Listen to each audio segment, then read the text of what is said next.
So right now Sri Lanka are out of the trouble, and you can say that they are not out in this test match. They are not absolutely away from making it to compete with England, this mighty England. Because if we look at now, Sri Lanka are only 114 runs behind from England. If we talk about day two, if we review day two of the third test match, England were absolutely in a commanding position for 2021 for 3. They had lost only 3 wickets, and their captain, stand-in captain Oli Pope, was in a good form. He had already made a big 100.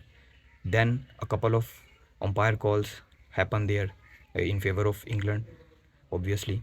Then Sri Lanka came back really well.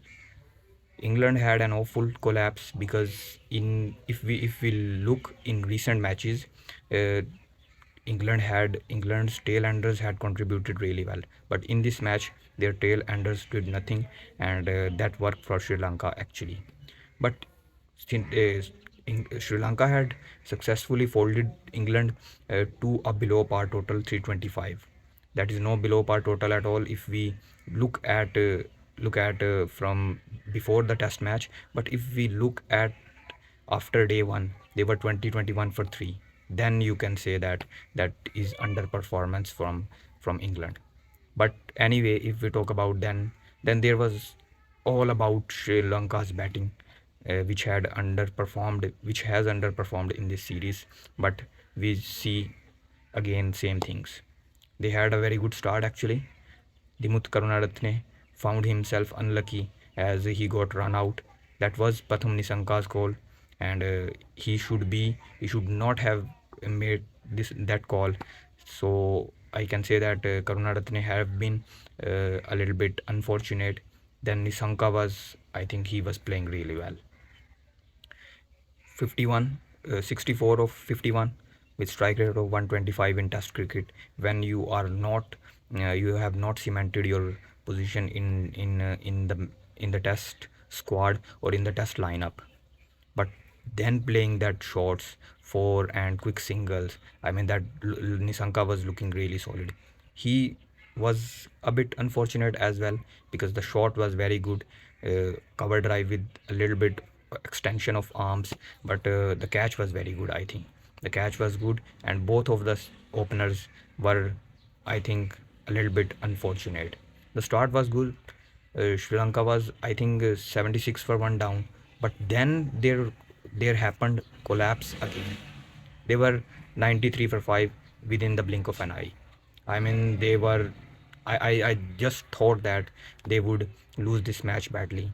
But if we look at the dismissals of all Sri Lanka's batters, Kusal Mendis, let's talk about him. I mean, the talent he has in him. He he does not, uh, he does not overcome with his talent because he seems to be in a hurry. Even if we talk about whatever the format is, even it's T20, ODI, or Test cricket, he seems to be in very hurry, and that often costs him lose his wicket.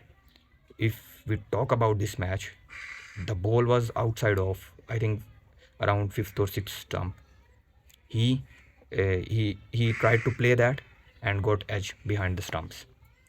Then if we talk about Angelo Matthews, he has been hot and cold his form in this test match series. Then Dinesh Chandimal, that ball was actually good, and I think he was also a little bit unfortunate. Not that kind of Karunaratne or Nisanka, but that was bowler's beauty to clean him up. Then if we talk about, let's talk about England's bowlers. Oli Stone has been a standout performer in this series for England. If we talk about their bowling lineup, because he gave them crucial wickets throughout the series, and he has replaced Mark Wood really well. Then, if we talk about let's talk about Sri Lanka's batting order. I think Kamindu Mendes is batting so down the order. He's batting at 7, and we have seen his performance, his potential, how he's technically good. So why he's not playing up the order? If not in the top order, he should be adjusted in the middle order, not in lower middle order. He has to be Sri Lanka's coaching staff or management should make way for him in middle order, because you have to keep him, you have to keep your best performing player in the best suitable position. Either uh,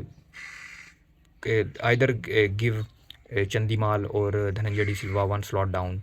I think the best option for him could be at number 5 with Dinesh Chandimal going at 7. That's not that will not be very hurting for Chandimal, because he is a wicket keeper batter, and wicket keeper batters oftenly plays in Test cricket at 6 or 7, mostly plays at 7. So he should be fine playing at 7. I'm not saying that he is a bad player.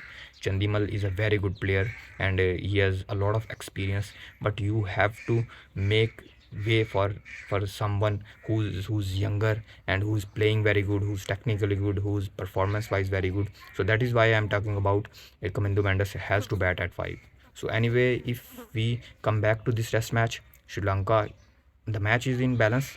If Sri Lanka do not lose this wicket for some extended time, they will be in a commanding position. And if they come into the lead, they will be very favorites to win this test match, because their performance with Boyle has been good.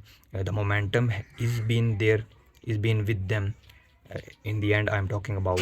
So they should try to continue this partnership, Kamindu Mendes and Dhananjay D Silva, as long as possible. There were a couple of drop catches as well. A sitter one dropped the debutant Josh Hull, and the Sri Lanka, on the one hand they were unfortunate, on the second hand they were really really fortunate, because opportunities were created. Dhananjay D Silva gave them some opportunities, and Kamindu Mendes has hardly gave England a chance to clean him up. So best of luck for Sri Lanka in this test match, and I'm really really eager and excited before the play of day 3, and I'll expect Sri Lanka to perform well in this test match, especially on day 3, because I think day 3 will decide Sri Lanka's future in terms of competition in this test match. Thank you.